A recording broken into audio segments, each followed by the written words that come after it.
Now here's a spiritual concept. I use the Bible model, but this is very powerful. You know that Jesus, he said, his ministry said, he says, I have come to set the captives free. I have come so that they could hear, the blind can see, the kingdom of heaven is at hand. And later on he goes on to say, the kingdom of heaven is in your heart, / mind. So what is he saying? I believe what he is saying is that the kingdom of heaven is at hand. That means you hold it right here.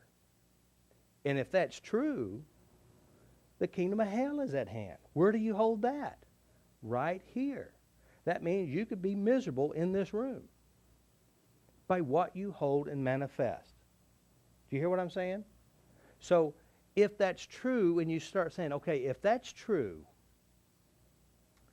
then I can go back and I can start cleaning up what I have within me, because he talked about the mind. When he talked about whatever, it's always about the mind. He talked about the eyes. The eyes represent the mind. You know, I use it, the basics that I use is that, he said this, the eyes are the lamp to the body. If your eyes are light, the body's light. If your eyes are dark, your body's dark. How great that darkness is. Now, what is he talking about? He says what you see affects how you feel. That means if you see, imagine, look at, perceive negativity, bad stuff, hurtful stuff, guess how you will feel? You will feel bad. And then he goes on to say, and how great the badness is. So if you're always looking at what's wrong, the more you look at what's wrong, guess what you'll always feel? What's wrong?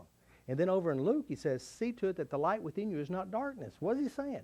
Some people think it's good to hold on to bad memories. They think it keeps them safe. It keeps them from making it happen. But the crazy part is that bad memory attracts. That memory pulls in the people, and there was this lady, I mean, it's truly amazing. She had a mean, angry mother. And so she had a mean, angry mother, and when she turned 16, she found some escape. She found some guy. She said he wasn't like he is now.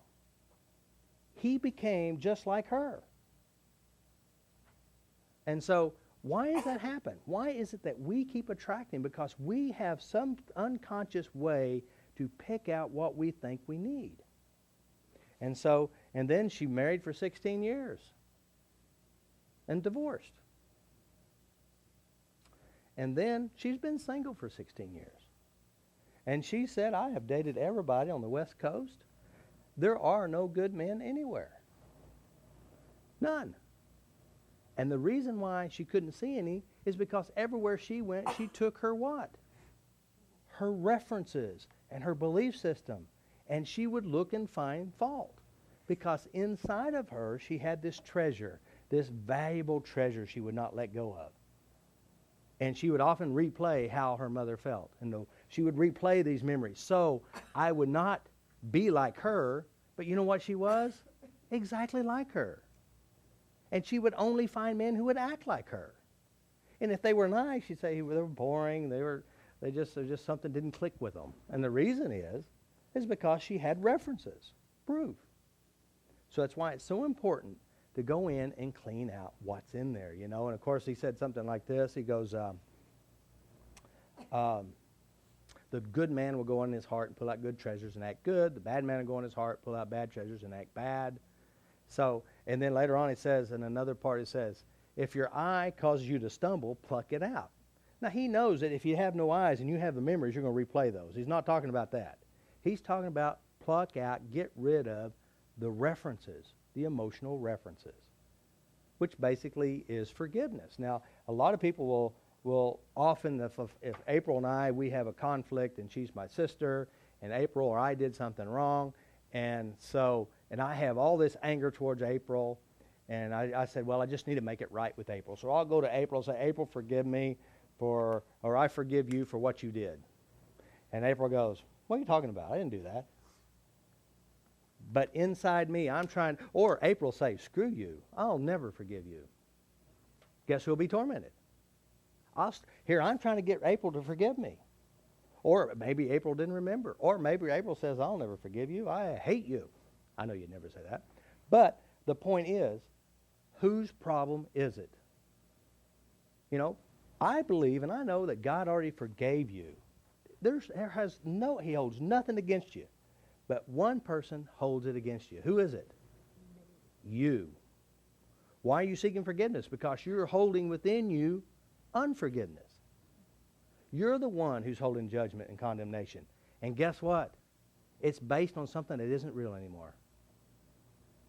Do you realize that? After today, after this moment, everything before this moment doesn't exist, except for what I manifest and produce. Guys, this is all trance work. Do you realize you're using something that used to be that isn't real anymore, but you're playing it? Who's doing it to you? It's absolutely you. So who are you really forgiving? You need to learn to forgive you. You know, I had somebody say, well, I turned it over to God. I said, well, let's just see if you really did. And you know what I'd do?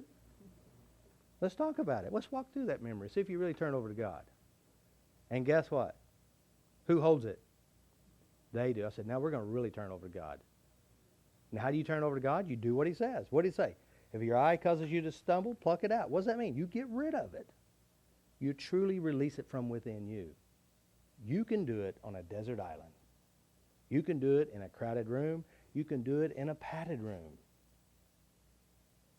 So ultimate forgiveness is truly letting go from within you. Now, here's the problem. All spiritual teachings, including this one, even though what I teach lines up with spirituality, it just makes logical sense to me. To me, it's got to make sense to me, or else I'm not going to buy it. Basically, all spiritual teaching, and what I'm saying today, and whether spirituality exists or doesn't exist, I say this. Your problem starts inside your thinking. And the only way you're going to change your problems is change how you represent it within you.